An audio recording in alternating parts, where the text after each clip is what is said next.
People don't take after the Church of Berea. You know, let's look that up, get that real quick. People don't take on the characteristics of the Church of Berea, man. You know, and look things up and go into things for themselves. They just go off what their pastor told them and what makes them feel good. I gotta tell you, you're gonna get a blessing as long as you love everybody. The thing that get people hooked is a blessing. You know what I'm saying? Instead of what truth tells you. Yeah, it's a selfish mindset to deal with for lack of better words, a religion for what it tells you what you can do. All right?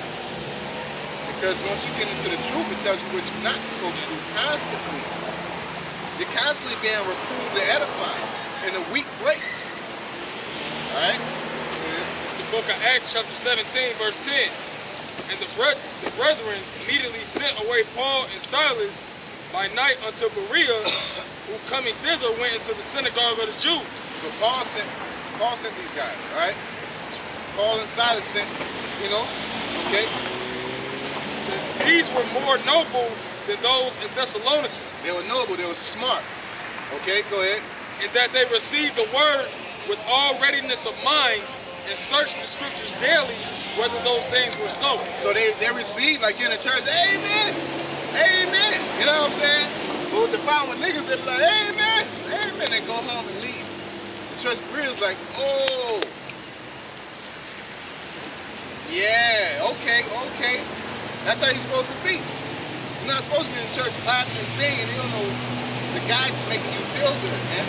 Giving you a bunch of candy, man. That's all it is. Shot talks, Snickers, you know, Fanta, you know, no Fiji water, no nothing. It's just straight candy. Everything you want. And they say all you gotta do is love everybody. I can do that all day. I can be passive. You know, not be a problem to nobody.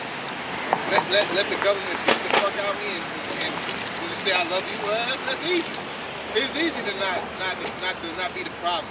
It's real difficult when you got a problem with somebody to sit there and say, yo, you know what I'm saying? I don't like that. It's confrontation.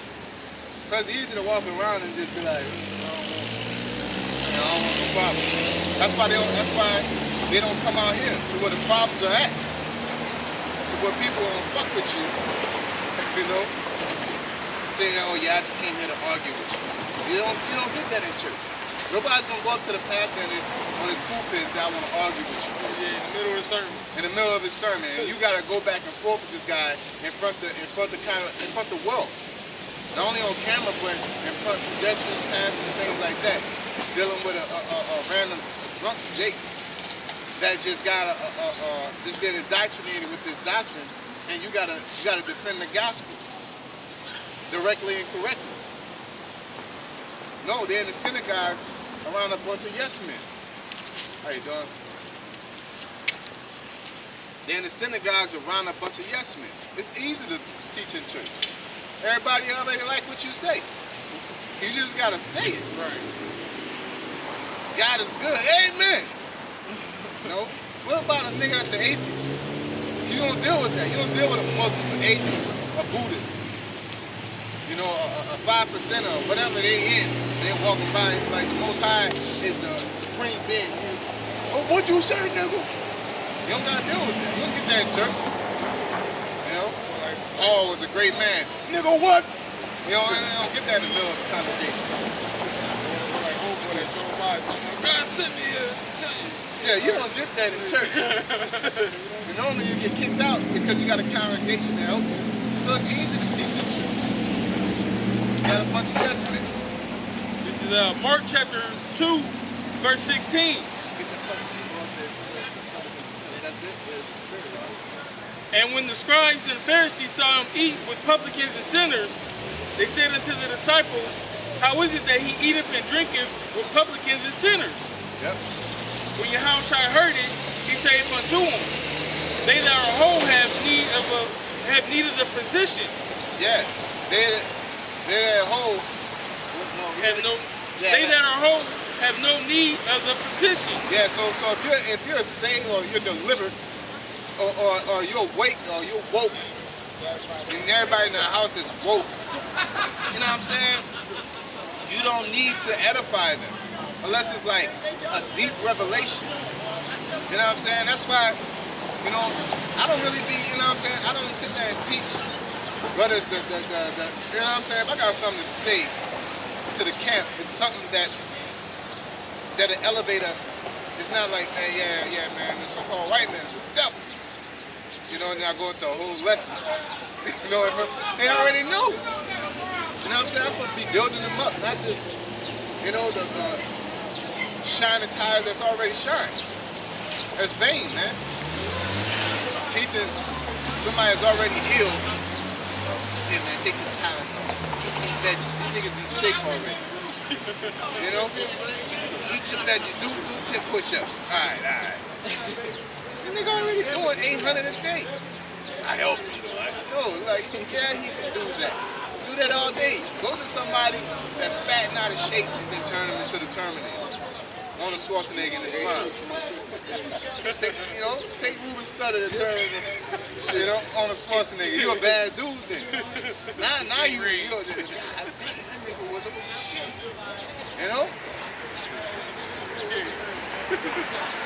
Yeah, I've been on like personal training with somebody, man. Motherfucker body started changing, man. People was popping about the woodwork. Tell them to take me out there, woo. You know what I'm saying? Granted, they was in decent shape, but shit started happening and changes started happening. Like, damn, I didn't know you'd get like that. You know? Like a guy came out of the gym the other day. They did was like a hand light or something like that. You know what I'm saying? And she was like, hey, my son is out of shape. Like, what's he in shape? I'm like, just bring him here. You know? I ain't gonna go to that gym where everybody's in shape already. Try to whip them into shape. It's easy. You know? They had a show called Fit to Fat and Fit Again, where basically the personal trainer, you know, he was in magazines and everything, and he was fit. And there was a guy, he was like 200 or 300 pounds overweight. And the dude was like, man, you don't know my plight, basically. You know, you don't know what it's like to be fat. He said, okay, I'm gonna eat for 6 months, and I'm gonna get fat, and with my knowledge, I'm gonna get fit again. So he got fat, and then he was like, dang, it really ain't that cool. It's harder than you think to get in shape. But he understood. But he had the knowledge to get in shape. So eventually he did get back in shape. And he brought the dude down with him. You know, they got in shape together. Yep. And the guy had a point that's why Yahushua came down. But it was ultimately more than that because he had to be a sacrificial lamb. You know what I'm saying? Something about, he had to be about a kind to be worthy of a sacrifice. You know what I'm saying? You have to fit the categories. You know? Go ahead.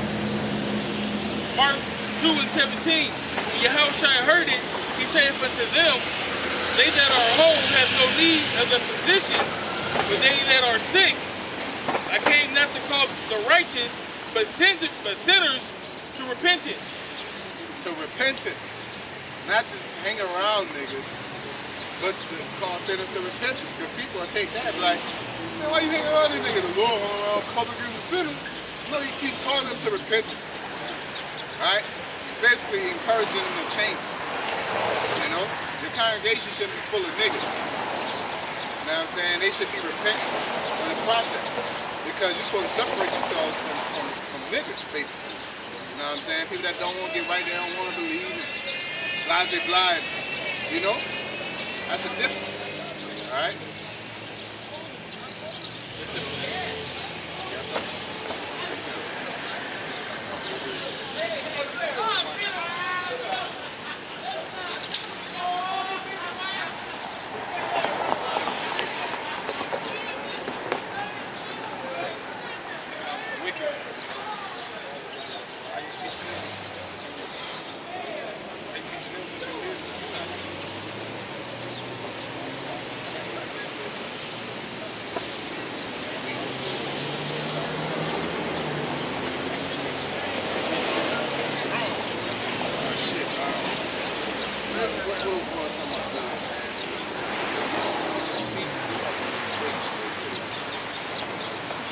That's why going back to segue, the Lord said, occupy the times, man. You know what I'm saying? We're supposed to be in a certain mindset. That's why scriptures say the gift of blind the eyes of the wise. He that is spiritual shall judge all things. Because you got to be spiritual, you can't be carnal. You know, because a part of the argument was, like I kept on saying, circular argument, when we go to spiritual, we go to literal. When we go to literal, we go to spiritual. And it's like, you know what I'm saying? If I go over here, he goes over there, and we're just going in circles. You know what I'm saying? Like I tell you, you're a slave because you're working for somebody else's money. And like, oh, that's my money. Now you're being spiritual. Now on the spiritual note, you go over the physical. You know, and it's like you're ducking. You know? Yeah, I'm on the money. You're not on the money. No, you're not. That's not, you know, now, oh, we're going spiritual. So this is over, you know. But then you go physical. You know, we need to take over the government. But you can't do that when, you know, spiritually, you know what I'm saying, and blah, blah, blah. I see. It's crazy, man. They make parts over there. It's like, nah, man, that car came from America, bro. But that car was made overseas. It's a circle argument. We're just gonna keep going in circles. I'm gonna go to America, you're gonna go to overseas. Overseas, you go to America. And we're gonna keep on going until we get there. 1 Thessalonians chapter 5 and verse 1. But of the times and the seasons, brethren, ye have no need that I write unto you. For yourselves know perfectly that the day of the Lord so cometh as a thief in the night. Yeah, there's no need to worry or fret, not on a specific day. Don't stress yourself out on a specific day. We don't know. We can't say the Lord's going to come on December 18th. You know, 2015 type of deal, you know. But when they shall say peace and safety, then sudden destruction cometh upon them, as travail upon a woman with child, and they shall not escape. But ye, brethren, are not in darkness, that day should overtake you as a thief. So why it says as a woman with child? Y'all know that, you know, I think it's it's like 40 or 5 or 40 or something like that. You know, so the woman in travail that's impregnated and that child is coming out, she's dilating and all that shit. You know, don't trip. The prophecies are going to come to pass. So if you don't believe, it says, for what is something to not believe, shall that make that faith of the Most High go without effect? You know what I'm saying? So what's the point of getting upset or arguing with somebody over something that's going to happen already? You know? Like if you work 2 weeks in a row, or you work 3 weeks in a row, however the pay system works, and you get paid every other Friday, you're like, man, I'm about to get my money this week. Like, nigga, you don't get no goddamn money. You know, you knew you worked them hours. You know what I'm saying? And he know it too, but you want to argue with him, you know, the only thing you're going to say is you're going to stick a couple facts and leave alone. Man, I work every 2 weeks. Blah, blah, blah. This is when I get paid. Nah, nigga, they don't get no money there. Just shut up. You know? Whatever. I'll show you. Watch Friday when Friday comes. That's what we're saying when the Lord's coming. You know? The Lord gonna come. The Lord gonna come in. And this and that. But look at this going. This. Oh, you don't believe what book it is, man? It's still gonna happen. It don't matter. 2 Ezra 4 and 40. It says, so he answered me and said, go thy way to a woman with child, and ask of her, when she hath fulfilled her 9 months, if her womb may keep the birth any longer within her. Yeah, that's the prophecies. That's the decrees of the Most High. That's the baby coming forth. All right? Go ahead. Then said I, no, Lord, that can she not. Yeah. I don't care if she want her birthday's on the 17th, and the baby is coming out on the 16th. She's going to keep on my baby the same day. She tighten the pussy up. No, it don't work like that. That baby is going to be like, nah, I'm coming out right now. You know? It says, and he said unto me, in the grave, chambers of souls are like the womb of the woman, or like as a woman that travaileth, maketh haste to escape the necessity of the travail, even so do these places haste to deliver those things that are committed unto them. Yeah, so every place has every land every people has a role they have to play, and they haste to play that role. You know what I'm saying? That's why Esau is acting the way he's acting. That's why Jacob's acting the way they're acting. You know? Lord can put Jacob in a docile mindset. How do you think we got here? Not by being kingdom minded. Not Israelites. Not those. Lord put us in a submissive spirit, man. You know? But now we're in the spirit of rousing up. You know, via what's going on with the so-called white man's doing to Negro, Latinos, and Native Americans, it's all a chain reaction. He's putting a spirit on everybody to act a certain way, and basically it's fulfilling prophecy. He got the spirit on Trump to create a space force. You know, he got the spirit on the Iranians to buck up against the sanctions. You know, for the Russians to get involved with the political system. The Lord got the spirit in his movement. Regardless of whether you believe or don't believe, the Lord is going to destroy Babylon. The heathens are going to be underneath the power of Negroes, Latinos, and Native Americans. That's the problem with you goddamn heathens. You always think that you're somebody, man. You're carnal, so I can't blame you.